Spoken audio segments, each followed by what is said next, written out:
আসসালামু আলাইকুম। আজকে দেশের কিছু পরিস্থিতি নিয়ে কিছু কথা বলবো।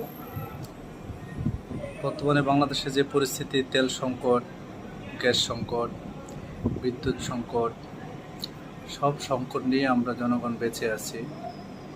সব সমস্যা আমাদের জনগণের। তো এই সংকটের মাধ্যমে আমার এই ভিডিওর মাধ্যমে আমি সরকারকে কিছু বার্তা দিতে চাই।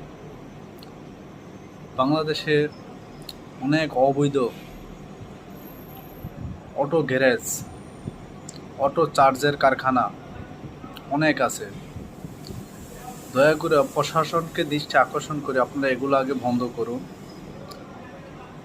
এবং আমাদের যে বাংলাদেশের একটা অর্থনৈতিক খাত, সেটা হলো শিল্প কলকারখানা।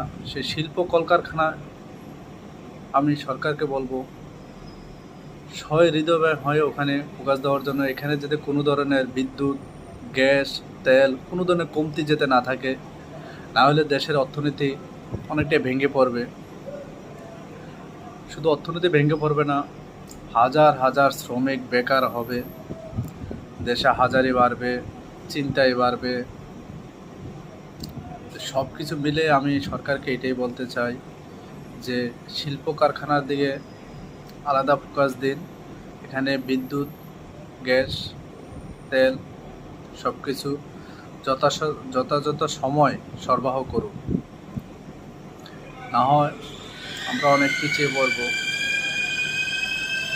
এবং বাংলাদেশের যে পরিস্থিতি বর্তমানে, জনগণকে বলবো আপনারা যতটুকু প্রয়োজন অতটুকুই ব্যবহার করুন, এর বাহিরে অপচয় করিয়েন না।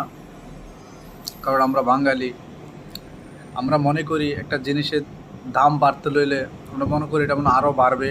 সেই তুলনায় অনুযায়ী করে আমরা কী করি, 1 কেজির জায়গায় 2 কেজি কিনি, 2 কেজির জায়গায় 5 কেজি কিনি। এই জিনিসটা পরিহার করুন। যখন যেটা সময় আসবে সেটা দিয়ে আমরা খাবো। হয়তো যেখানে মাসে 1 কেজি লাগে সেখানে আমরা 700 গ্রাম দিয়ে চলবো, 300 গ্রাম পরিহার করব।